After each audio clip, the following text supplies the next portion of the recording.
For years, you didn't want to talk about it. You were very anti Hell in a Cell. You didn't want to embrace it. I mean, now you embrace it.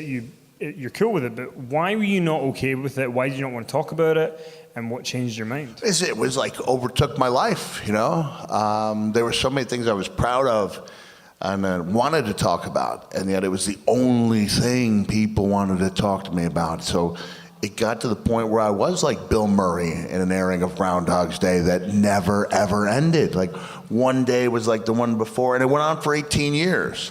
Like I would go up and every day, like someone, hey, did it hurt? And I knew it, and there was only so many ways you could answer that question, especially in the days when WWE never puts their superstars, or Al Snow, in a position where they'll never be anything but a full line. You know, 2-hour appearances, there's never a moment for someone to take a lonely Virgil photo, you know? Where there's not a fan within 200 yards, even though we've all been there. If you do conventions, there comes a time and place where no one's in your line. But they definitely, they want that constant flow. Remind me what I was talking about again? Sorry, the second time. You're not embracing Hell in a Cell. Yeah. He fell off a cell, everybody. Give the guy a break. I've loved this tour. I have, but it hasn't offered much of the chance of sleep, right? He dropped me off yesterday, and he comes back with some bad news. We're getting to the hotel at 1 o'clock. I was like, what is it? He goes, I'm afraid I have some bad news. What is it? He goes, wake up call, 7 a.m. And I was notoriously, even today I was talking about my Achilles heel being I could never sleep before an early wake up. So you're catching me with like an hour and a half of sleep. So I'm losing my train of thought. But even when you're doing those 2-hour constant appearances, you know, you're seeing sometimes 700 people in 2 hours. And there's only so many ways you can answer a question you've been asked about so many times. And it was like you're on auto reply, like, oh, wouldn't want to go through another like that. You know, ooh, it was a tough day at work. And there was just nothing I thought was original about it anymore. You know, one guy waited, he was in Kansas City. You know, we're going to do a Q&A here in a little bit. And I could see he was kind of a tough cowboy, but he didn't ask a question during the Q&A. He just kind of kept eyeballing me like this. And he waited until afterward, during the meet and greet. He comes up to me, he goes, hey, I noticed when the Undertaker threw you off that cell. By the way, in no way, shape, or form did he toss me off that cell. As we know, it means something different over here, and no one wants to think of the Undertaker that way. I was asked on live television, the Undertaker tossed you off that cell, and I said, no, he threw me. That means something different over in the UK. And Brian Kendrick laughed. He was the only one who got the reference, you know, but you know, right? So he just tossed him off. No, he threw me. And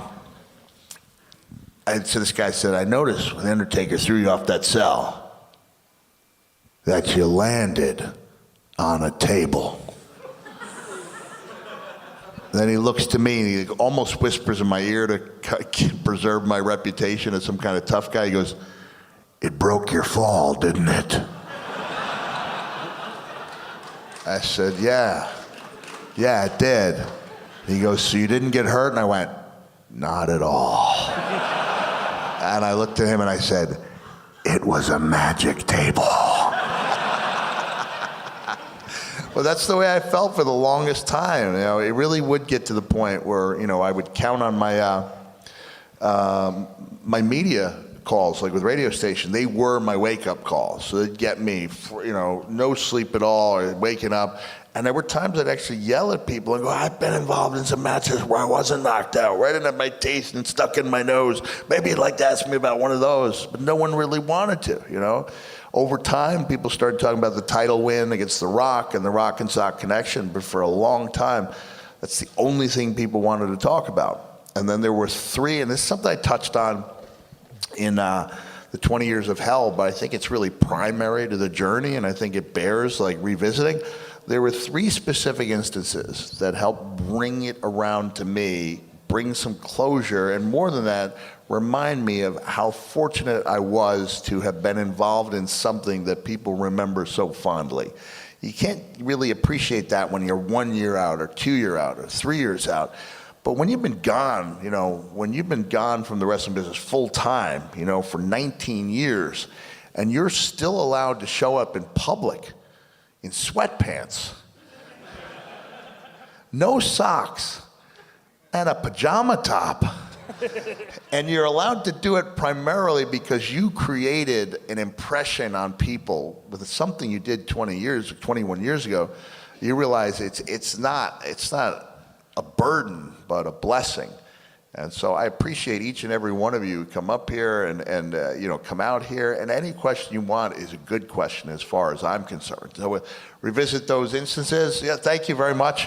One by one. So just, the first one was that about 6-7 years ago, my wife is waiting for me when I get home from a road trip. And she said, the kids want to watch the match. It's Mickey and Huey, my youngest kids. And I was like, man, how do they even know about that match? And like, people have been talking about it in school. And I said, you think they're ready for that? And she goes, I think we better watch it. So we waited for him to come home. It was probably the first time in 10 years I'd actually watched the match. I'd seen the clips, JR's call had become so iconic, had become part of popular culture, to the point where like there'd be a football game going on, it'd be like 5-0, and all of a sudden all these memes would pop up. Would somebody stop the damn match? Like JR and I are inextricably entwined because of that one moment in time. Now I appreciate it. Then I couldn't. So we're waiting for the kids. They come home and we put on that match. And if you haven't seen it in its entirety in a while, revisit it. It's freaking powerful. Like, it is an emotional roller coaster. It's like incredible moments happening in real time. And my takeaway from that was, God, like, look at the lengths that we were willing to go to bring that match over the finish line.